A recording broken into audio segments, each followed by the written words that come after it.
श्री शिवाय नमस्तुभ्यम। हर हर महादेव। नागपंचमी का त्यौहार 21 अगस्त को है।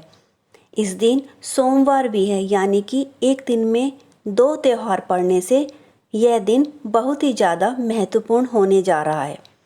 सावन के शुक्ल पक्ष की पंचमी तिथि को नागपंचमी मनाई जाती है और ये दिन नाग देवता को समर्पित होता है। नाग पूजा हमारी संस्कृति और पूजा का भाग रहा है। हमारे सनातन धर्म में नाग देवता की पूजा की जाती है। इस दिन आप अपने मुख्य द्वार पर नाग देवता की आकृति बनाएं और कच्चे दूध में केसर मिलाकर उनसे उनका अभिषेक करें। अब आपने धूप दीप जलाकर फूलों से, गंध से, अक्षत से उनकी पूजा करनी है और पूजा करते समय यदि आप इन नामों का स्मरण करते हैं तो आपके सारे कष्ट और संकट दूर होते हैं। आप नाम ध्यान से सुन लीजिए।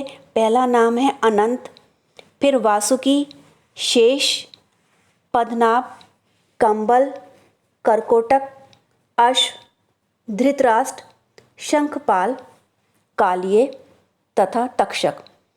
ये सब नागकुल के अधिपति हैं। अब इसके साथ ही आपने इनकी माता, जिनका नाम की कंद्रू है, कंद्रू का ध्यान करना है और इनकी बहन मनसा। इन सब का आपने ध्यान करते हुए अब हल्दी और चंदन का तिलक इन पर लगा देना है। यदि आप ऐसा करते हैं तो आपको नागों के भय से मुक्ति मिलेगी और नाग देवता का आप पर आशीर्वाद बरसेगा। तो चलिए जानते हैं अब अगला उपाय। यह उपाय उसके लिए यदि आपके कोई काम नहीं बनते, आपकी नौकरी व्यवसाय में आपको लगता है तरक्की नहीं हो रही, अड़चन आ रही है, तो आपको रविवार की रात को तांबे के कलश में शक्कर भर के रखनी है। उसके ऊपर एक चांदी के नाग नागिन को रख लेना है।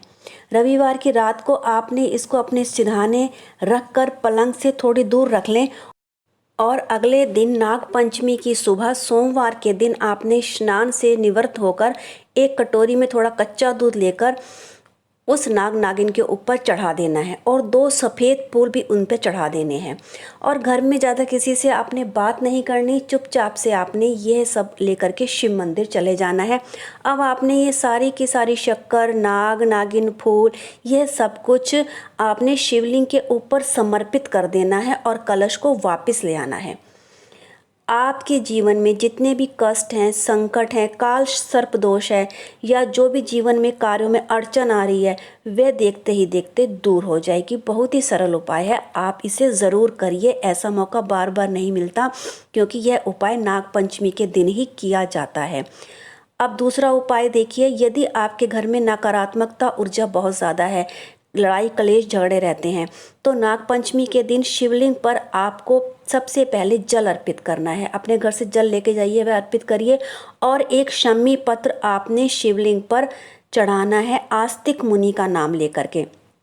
फिर उस शमी पत्र को आपने उठाकर ले आना है और अपने घर की चौखट द्वार पर इसको एक और बांध देना है या रख देना है।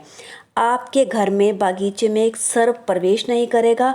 उस शमी पत्र में जया, विषहरा, शामली बारी, दोतली और देव, इन 5 कन्याओं का भाव प्रकट हो जाता है और ये 5 कन्याएं हमारे घर की रक्षा करती हैं, नकारात्मकता को हमारे घर में प्रवेश नहीं करने देती। तो चलिए अब हम जानते हैं नाग पंचमी के दिन आपको कौन से कार्य नहीं करने चाहिए, वरना 7 पीढ़ियों तक इसका दोष लगेगा।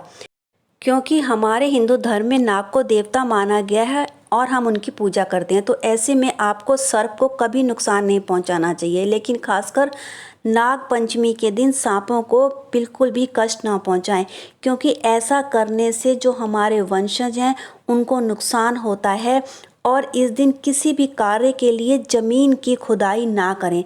ऐसा करने से मिट्टी या ज़मीन में सर्पों की बिल या बाम्बी के टूटने का डर रहता है।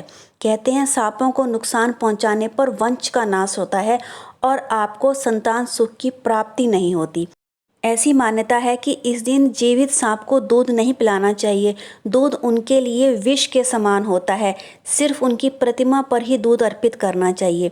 इस दिन नुकीली वस्तुएं जैसे कि सुई, कैंची इत्यादि का इस्तेमाल नहीं करना चाहिए। यह अशुभ माना जाता है। इस दिन सिलाई कढ़ाई का काम भी नहीं करना चाहिए। और इस दिन लोहे की कढ़ाई और तवे पर खाना ना बनाएं। ऐसी मान्यता है कि रोटी बनाने के लिए जिस तवे का इस्तेमाल किया जाता है उसे नाग का फन माना गया है, यानी कि ये कार्य आपको नाग पंचमी के दिन नहीं करने चाहिए। इन कार्यों को करने से आपको बचना चाहिए और नाग देवता की पूजा अवश्य करनी चाहिए। आप सभी को नाग पंचमी की हार्दिक शुभकामनाएं। हर हर महादेव।